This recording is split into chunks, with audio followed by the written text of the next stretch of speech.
Hi everybody, welcome back to my channel. I'm Catherine Nyabwengi and today I'm going to talk about police brutality in Kenya. So today the entire world is talking and protesting the killing of George in the United States of America, who was murdered by a police officer. Black Lives Matter has been the song and a norm now across all cities in the world. All Africans have joined the race. Black Lives Matter. Police brutality must come to an end. I am also in the same race, and I feel that actually police brutality should come to an end. However, all of us are talking about the United States of America. And the question is, are things very much okay back in Africa? And more specifically, as a Kenyan, I'm asking myself, today I'm singing about Black Lives Matter in the United States of America, and I'm talking about ending police brutality in the United States of America. Is there police brutality in Kenya? When I reflect on this question, I find the answer is yes. That back in Africa, and more particularly in Kenya, where I come from, police brutality is not news. It has become the norm. We see police officers disrupting peaceful demonstrations and killing people. We see police officers unleashing firearms in the name of imposing curfews. Talk of police brutality and remember the NASA demonstrations in the post-2017 elections in Kenya. Kenya Human Rights Commission reports that at least 7 people were killed between September and November 2017 by the police officers. We cannot talk about the injuries and the damage caused. The Kenya Human Rights Watch reports that today in 2020, between March and June, during the COVID lockdown, shutdowns and curfew, the police have killed at least 25 people. The Police Oversight Authority, IPOA, reports that by the 28th of April, COVID-19 had killed 14 people in Kenya. At the same time, the police had killed 14 people in Kenya. So this basically tells me that the number of people killed by the police officers in Kenya by April 28th and the number of people that had succumbed to death because of COVID-19 were equal. Then I ask myself, why are the people who are supposed to protect life taking it away? Why are the people who are supposed to grant us safety and security taking away the same safety and security, leaving us in fear and devastations? I try to think of some of the reasons that could be causing police brutality in Kenya, and this is what I found out. Let's begin by the police training. Forget about the cadets who went to campus and then later on decided to join the police force. Let's talk about the common police officer. What is the entry grade into the police force in Kenya? At most a D+. It takes averagely 9 months to train this individual to a full police officer. So after 9 months, this person is given a lethal gun or weapon and sent outside there to provide security to the Kenyan citizens. Look at the mode of entry into the police force in Kenya. Majority, bribe. So after 9 months, after the pass out parade, somebody knows what I'm going to do is to make sure that I get the money that I paid to get this job. And it doesn't matter how I'm going to get that money. Me and you understand the top group of a police officer in Kenya, and therefore the salary that they're supposed to be gaining. So basically, we take somebody who chose police force not as a career or as passion, but because it was only a shortcut to avoid unemployment in Kenya, then bribed to enter that force, went for a training only for 9 months. It's the same period like a woman gets pregnant, then gives birth. And then you give them little weapons that takes away life, then release them to the public to provide security. I'm talking about these individuals who take the profession not as a profession, but as a job to get money, nothing more.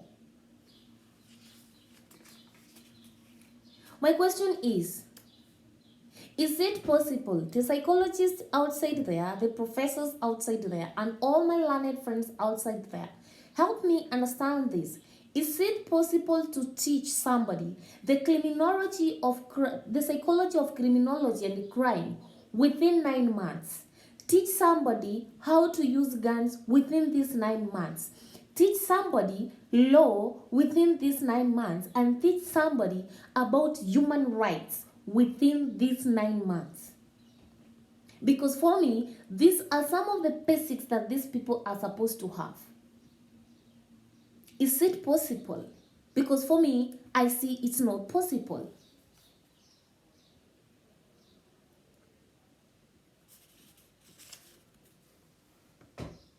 How do we expect professionalism in a force that people enter through bribery, in a force where people know that this is only for money thing, in a force where people enter it as a last resort to avoid unemployment?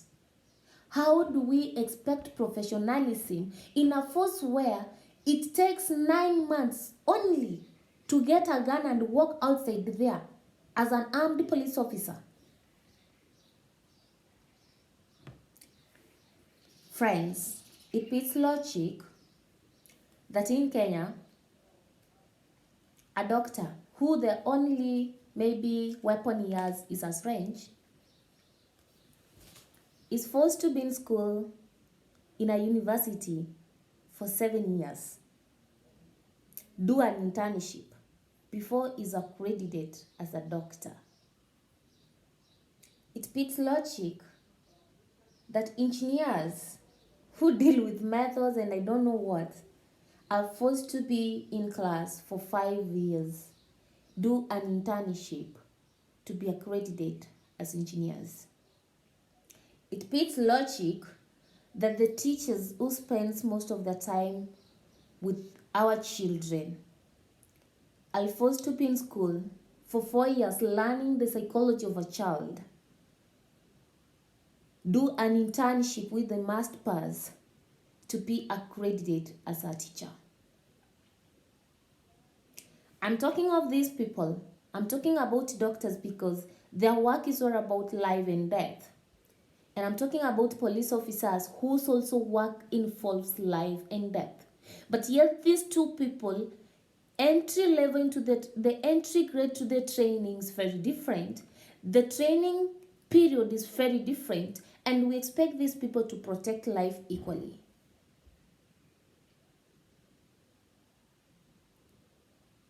That's how it beats logic.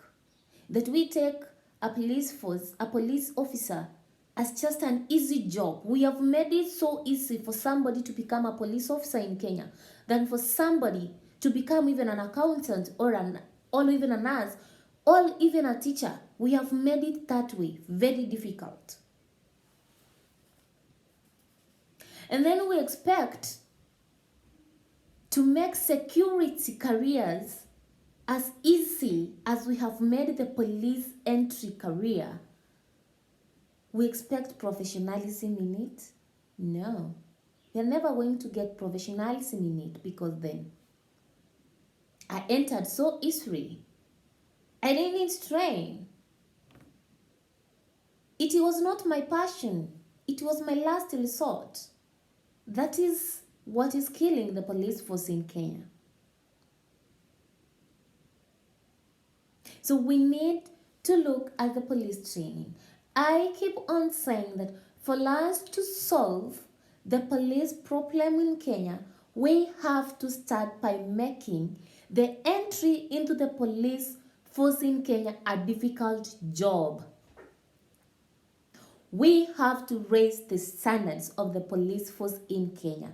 We have to ensure that the people entering into the police force are making choices just like the people entering into universities to pursue other degrees are making degree choices.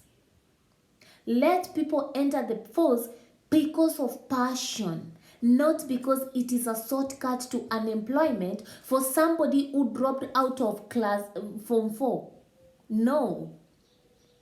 We subject other careers through career choices, degree choices. And people choose that thing that they want to do, that which they are passionate of.